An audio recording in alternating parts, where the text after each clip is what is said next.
மக்களுக்காக தான் இங்க எல்லா ஸ்கீமுமே. அந்த மக்களே விரும்பாத ஸ்கீம் நிச்சயம் தமிழ்நாட்டுக்கு தேவையில்லை. மக்கள் பிரச்சனையை நான் பேச வேண்டும் என்று ட்ரை பண்ண அவைத்தலைவர் நேரம் கருதி நீங்க மானிய கோரிக்கையில் அதை பேசுங்கன்னு சொல்லிட்டாரு. நீட் என்பது நீட்டி முழங்கி பேசுறதுக்கு ஒண்ணுமே இல்லை. ஒட்டுமொத்த மக்கள் அதை வேண்டாம் என்று சொல்லும் பொழுது தேசிய முற்போக்கு திராவிட கழகத்தின் நிலைப்பாடும் அதுதான். ஏன்னா எல்லாரும் அனிதாவுடைய மரணத்தில் எப்படிலாம் பங்காற்றினாங்க என்பதான் எல்லா கட்சியும் பேசினாங்க. கேப்டன் அனிதா இறந்த போது அந்த தகன மேடையிலேயே நின்று அந்த சகோதரிக்கு அவர் அஞ்சலி செலுத்தியதை யாரும் மறக்க முடியாது.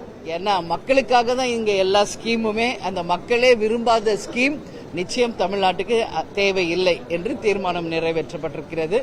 அதே மாதிரி வெளிநாட்டிலிருந்து வருகின்ற பணம் அதுவும் ஒழுங்குபடுத்தப்பட வேண்டும்.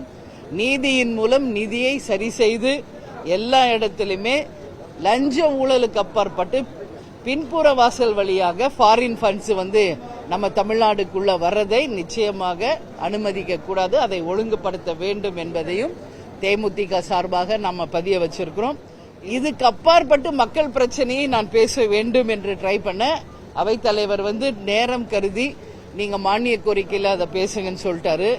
நான் பேச வந்தது இன்னைக்கு தமிழ்நாடு முழுக்க மீனவர்கள் எல்லா இடத்துலயும் ஆர்ப்பாட்டம் பண்ணிட்டு இருக்காங்க. இப்ப கூட நம்ம இது கோர்ட்டு கிட்ட ஆர்ப்பாட்டத்தில் இருக்காங்க. அது மாதிரி அன்னைக்கு நான் சொன்னேன், உப்பளங்களில் வேலை செய்யும் உப்பு உற்பத்தி செய்பவர்களுக்கு நிச்சயம் இந்த அரசு மானியம் வழங்கி அவர்களை காப்பாற்றணும். அதே போல சுதீஷ் எம்பியா இருக்காரு. அவர் டெல்லியில அமைச்சர்களை சந்தித்து வேலூர்ல விமான நிலைய விரிவாக்கம் வேண்டும் என்பதை அவர் பேசியிருக்காரு. ஏற்கனவே அங்க சின்ன விமான நிலையம் இருக்கு, 98 ஏக்கர்ஸ் இருக்கு. இந்த அரசு 100 ஏக்கர் கொடுத்தா வேலூரில் உடனடியாக விமானம் நம்ம ஏர்போர்ட் கொண்டு வர முடியும். அதையும் நம்ம பேசணும்னு நினைச்சேன், பட் அடுத்த முறை பேசுங்கன்னு சொல்லியிருக்காங்க. ஸோ இன்னைக்கு அதை இந்த அரசு கவனத்தில் கொண்டு வந்தால் வேலூர்ல உடனடியாக ஒரு ஏர்போர்ட் வரும்.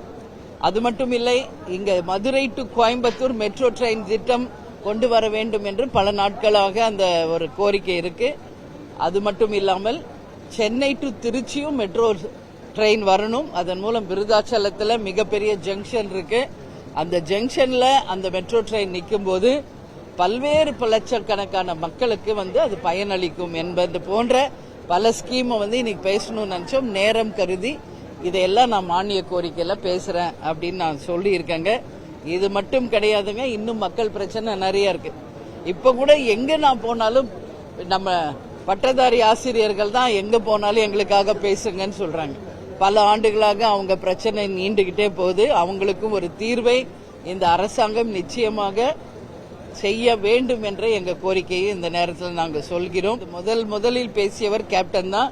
ஃபர்ஸ்ட் எந்திரிச்சோன்னு இன்னைக்கு அவைத்தலைவருக்கு நான் நன்றி சொன்னது அதுக்கு தான். நேரலைகளில் ஒட்டுமொத்த மக்கள் இன்னைக்கு சட்டசபை நிகழ்ச்சியை சந்தோஷமா பாக்குறாங்க. எல்லாருமே இன்னைக்கு ஃபர்ஸ்ட் டைம் இவ்வளவு தூரம் வாட்ச் பண்றாங்கன்னா அந்த நேரலையினால தான். நிச்சயம் அது இருக்கணும். ஏன்னா மக்கள் தேர்ந்தெடுத்து அனுப்பினவங்க தான் இங்க சபையில உட்கார்றாங்க. மக்கள் வரி பணத்துல தான் சபை நடக்குது. மக்கள் வரி பணத்துல தான் நேரலை செய்ய போகுது. அப்ப நேரலை என்பது ஒட்டுமொத்த மக்களுக்கும் கட்டாயம் போக வேண்டும் என்பதுதான் தேமுதிகவின் நிலைப்பாடு. அதுதான் கேப்டனும் குரல் கொடுத்தாரு. நிச்சயம் அது நடக்கணும். அதே போல நான் அவையில் வைத்த கேமராமேன்களுக்கு கொஞ்ச நேரம் ரிலாக்ஸ் பண்ணணும்னு நான் கேட்டேன். அதை உடனடியாக அக்செப்ட் பண்ணி நேற்றிலிருந்து கேமராமேன்ஸ்க்கு ஒரு ரிலாக்ஸ் பண்ணி சேஞ்ச் பண்ணி அனுப்புறாரு. அதுக்கும் அவைத்தலைவருக்கு நான் நன்றி சொல்லியிருக்கேன்.